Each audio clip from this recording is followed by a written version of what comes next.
Bismillahirrahmanirrahim. Assalamualaikum warahmatullahi wabarakatuh. Perkenalkan, nama saya Andi Ainun Lidi Ramadhani dengan NIM A1A620018. Saya adalah mahasiswa dari Universitas Halu Oleo Kendari, Fakultas Keguruan dan Ilmu Pendidikan dari jurusan Pendidikan Akuntansi. Nah, pada video kali ini saya akan sharing ke kalian apa saja sih komponen-komponen yang harus kita ketahui sebelum kita mengembangkan sebuah kurikulum. Namun, sebelum kita masuk pada materi inti, ada baiknya kita harus mengetahui apa sih dasar-dasar dari kurikulum ini. Nah, di sini saya akan menjelaskan sedikit dulu mengenai apa sih itu kurikulum. Nah, kurikulum merupakan salah satu komponen yang sangat menentukan dalam suatu sistem pendidikan. Karena itu, kurikulum merupakan alat untuk mencapai tujuan pendidikan dan sekaligus sebagai pedoman dalam pelaksanaan pengajaran pada semua jenis dan tingkat pendidikan. Nah, jadi kurikulum itu merupakan alat atau kunci dalam proses pendidikan formal. Tidak mengherankan kan, apabila alat ini selalu dirombak atau ditinjau kembali untuk mengikuti perkembangan ilmu pengetahuan dan zaman. Oleh sebab itu, kurikulum juga harus selalu berkembang, dan itu adalah salah satu tujuan pendidikan. Nah, komponen-komponen kurikulum itu terdiri dari tujuan, isi atau materi pembelajaran, metode, dan evaluasi. Namun pada video kali ini saya hanya membahas dua komponen saja, yaitu komponen isi atau materi pembelajaran dan metode pembelajaran. Nah, dalam bentuk sistem ini, kurikulum itu akan berjalan menuju suatu tujuan pendidikan dengan adanya saling bekerja sama di antara seluruh subsistemnya. Apabila salah satu dari variabel kurikulum tidak berfungsi, maka sistem kurikulum itu akan berjalan kurang baik atau tidak maksimal. Nah, berangkat dari bentuk kurikulum tersebut, maka dalam pelaksanaan kurikulum sangat diperlukan suatu perorganisasian pada seluruh komponennya. Dalam proses perorganisasian ini akan berhubungan erat dengan perencanaan, perorganisasian, pelaksanaan, dan pengawasan.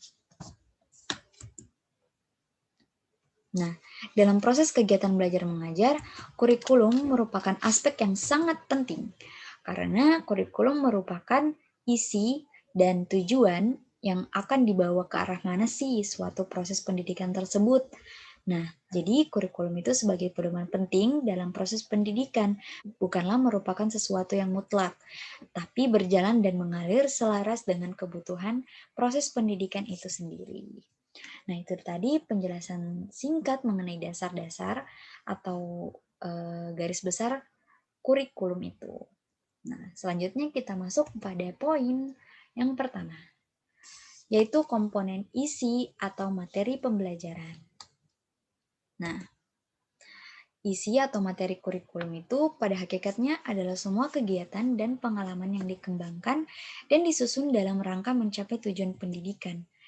Isi kurikulum atau pengajaran bukan hanya terdiri atas sekumpulan pengetahuan atau kumpulan informasi, tapi harus merupakan kesatuan pengetahuan terpilih dan dibutuhkan bagi pengetahuan, baik bagi pengetahuan itu sendiri maupun siswa dan lingkungannya. Nah, ada dua hal yang harus kita perhatikan ketika kita membicarakan kurikulum.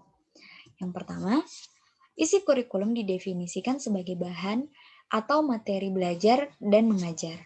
Bahan itu tidak hanya berisikan informasi faktual, tetapi juga mencakup pengetahuan, keterampilan, konsep-konsep, sikap, dan nilai. Nah, yang harus kita perhatikan yang kedua yaitu dalam proses belajar mengajar. Dua elemen kurikulum yaitu isi dan metode berinteraksi secara konstan. Nah, ini tuh memberikan signifikansi jika ditransmisikan kepada anak didik dalam beberapa hal dan cara. Dan itulah yang disebut dengan metode atau pengalaman belajar mengajar. Nah, isi kurikulum meliputi jenis-jenis bidang studi yang diajarkan dan isi program dari masing-masing bidang studi atau mata kuliah. Nah, di sini ada salah satu ahli, yaitu Burhan Nurgiantoro, mengatakan bahwa isi kurikulum ini meliputi jenis-jenis bidang studi yang diajarkan dan isi program masing-masing bidang studi tersebut. Jadi secara umum isi kurikulum itu dapat dikelompokkan menjadi 3 bagian, yaitu yang pertama ada logika. Logika yaitu pengetahuan tentang benar atau salah berdasarkan prosedur keilmuan. Yang kedua ada etika, yaitu pengetahuan tentang baik atau buruk, nilai dan moral. Yang ketiga ada estetika, yaitu pengetahuan tentang indah atau jelek yang ada nilai seni. Lalu kita masuk pada komponen yang kedua, yaitu komponen metode. Nah, seperti yang saya sudah jelaskan sebelumnya, yaitu komponen isi atau materi pembelajaran.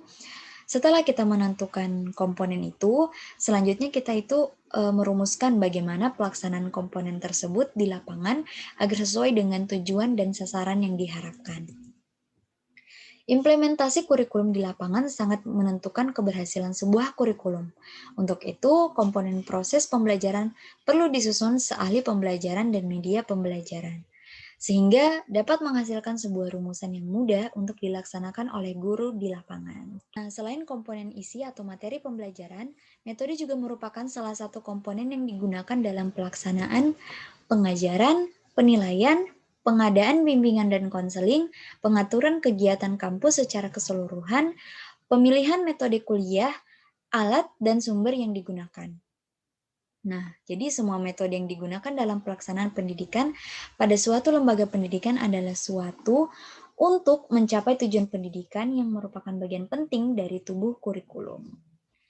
Metode atau strategi merupakan komponen ketiga dalam pengembangan kurikulum. Strategi merujuk pada pendekatan dan metode serta peralatan mengajar yang digunakan dalam pengajaran.